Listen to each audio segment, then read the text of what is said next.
In 1776, a man wrote words that would inspire revolutions across the world. All men are created equal. Yet the same man owned hundreds of enslaved people. How could freedom and bondage exist in one mind, one home, one nation? To understand this paradox, we must return to the fragile birth of America itself. The story begins in colonial America, a land shaped by ambition, uncertainty, and deep inequality. By the mid-18th century, 13 British colonies stretched along the Atlantic coast, growing rapidly through trade, agriculture, and expansion. Wealth flowed from tobacco and other cash crops, especially in Virginia, where large plantations depended heavily on enslaved labor. Society was already divided by class, race, and power long before independence was imagined. Thomas Jefferson was born in 1743 into this world of opportunity and contradiction. Raised in Virginia's planter elite, he received an exceptional education, studying philosophy, science, and political thought. Enlightenment ideas deeply influenced him. Thinkers like John Locke argued that natural rights, life, liberty, and property belonged to every human being. These ideals fascinated Jefferson and shaped his vision of a just society. Meanwhile, tensions between the American colonies and Great Britain intensified. New taxes and imperial control angered colonists who believed their rights as English citizens were being violated. Protests spread, boycotts followed. By 1775, armed conflict erupted at Lexington and Concord, transforming political disagreement into revolution. In this moment of uncertainty, the Continental Congress appointed Jefferson, only 36 years old, to draft a document explaining why the colonies sought independence. Working in near isolation during the summer of 1776, he crafted a document not just for America, but for humanity. A statement declaring that legitimate governments derive power from the consent of the governed. Yet outside Jefferson's study, slavery remained a normal part of Virginia life. The ideals he wrote were revolutionary, but the society around him remained bound to an older system. Even as liberty was proclaimed, inequality persisted, quietly shaping the nation's foundation. The Declaration of Independence would change history forever, but its powerful words also created a question Jefferson himself could never fully escape. As the new nation celebrated freedom, a deeper moral conflict was beginning to take form, one that would follow him for the rest of his life. A single document written in a rented room ignited hope across continents. Kings feared it, revolutionaries memorized it. Ordinary people believed it promised a new age of human equality. But hidden within its creation was a compromise, one that revealed how fragile freedom truly was and how unfinished America's ideals remained.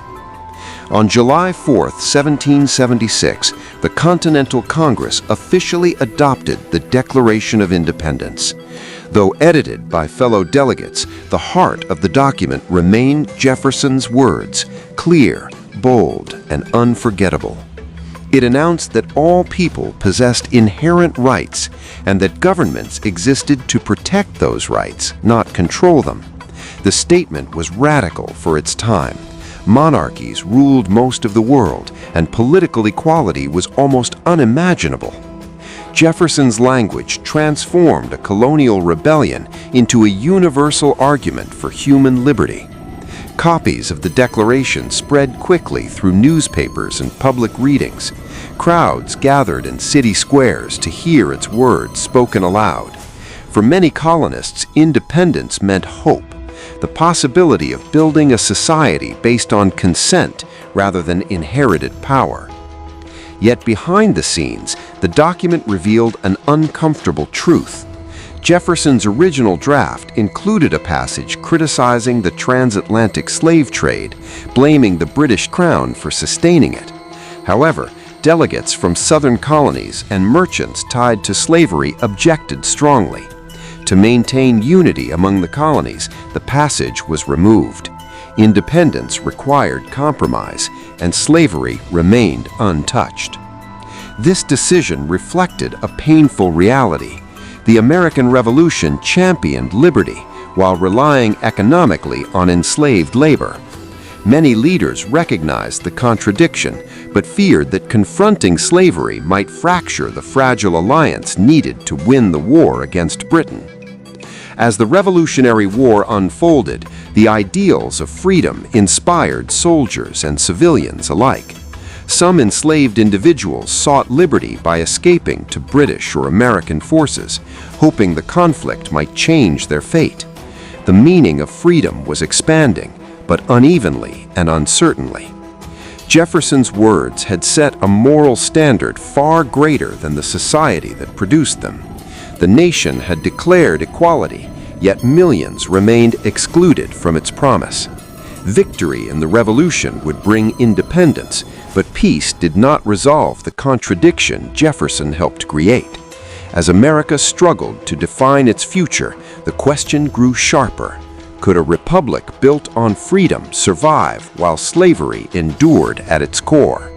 He became the leader of a nation founded on liberty, a president admired for intelligence, vision, and democratic ideals. Yet every return home brought him back to a plantation sustained by enslaved labor. How did Thomas Jefferson reconcile public principles with private reality? And what did daily life at Monticello truly reveal? After the American Revolution, Thomas Jefferson emerged as one of the most influential figures of the new republic. He served as ambassador to France, Secretary of State, and eventually became the third president of the United States in 1801. He championed limited government, individual rights, and the expansion of democratic participation for white male citizens. To many Americans, Jefferson represented the intellectual spirit of the Revolution, thoughtful, progressive, and deeply committed to liberty. But beyond political offices stood Monticello, Jefferson's Virginia plantation and lifelong home. There, the realities of slavery were unavoidable. More than 600 enslaved individuals lived and worked at Monticello over Jefferson's lifetime, cultivating tobacco and wheat, crafting goods, and maintaining the estate that supported his lifestyle and debts. Enslaved families built communities under strict control, their labor forming the economic foundation of Jefferson's world. Jefferson often described slavery as morally troubling. In letters and writings, he called it a corrupting institution that harmed both enslaved people and slaveholders. He expressed fears that slavery contradicted the principles of the Revolution and threatened the nation's future stability. Yet, despite these concerns, he freed very few enslaved individuals during his lifetime. Economic dependence played a powerful role. Jefferson lived with constant financial pressure, burdened with debts inherited and accumulated through years of spending and agricultural uncertainty. The plantation system sustained by enslaved labor remained central to maintaining his estate. Ending slavery personally would have required dismantling the very structure that supported his social and economic position. Daily life at Monticello revealed a complex and uncomfortable coexistence: intellectual enlightenment alongside forced labor, philosophical ideals beside human inequality.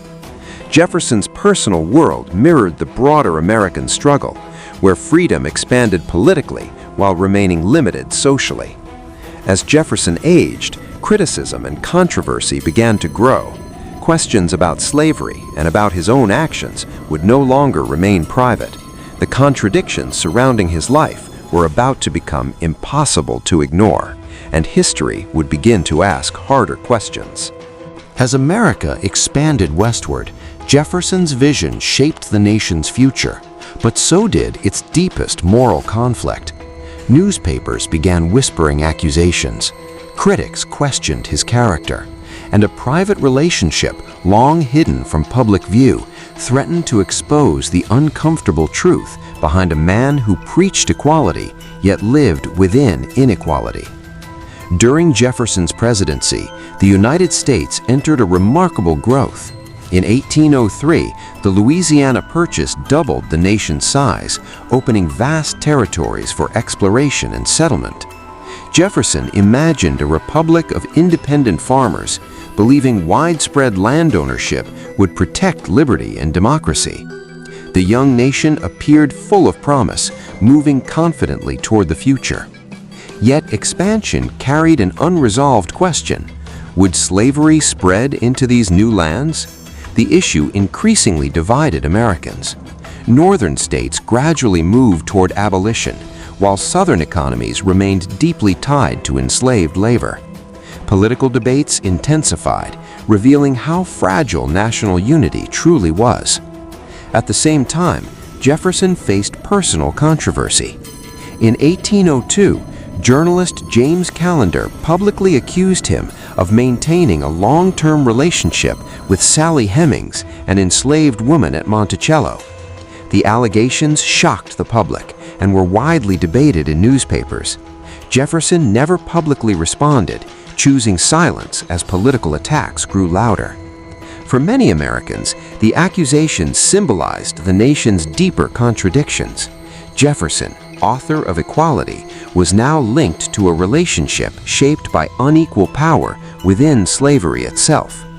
Modern historical research, including DNA evidence published centuries later, strongly supported the likelihood that Jefferson fathered children with Hemings. The story forced historians and citizens alike to confront uncomfortable realities about power, consent, and the human consequences of slavery. Meanwhile, Jefferson's private doubts about slavery continued. He feared racial conflict and believed gradual emancipation might be necessary, yet he struggled to imagine a multiracial democracy. His writings revealed a man caught between Enlightenment ideals and the prejudices of his era, unable or unwilling to fully resolve the tension. As the nation grew stronger politically, its moral divide deepened. Jefferson's legacy became inseparable from this contradiction, reflecting not only one man's struggle, but America's unfinished promise. When Jefferson's life finally neared its end, the meaning of his words would face its greatest test.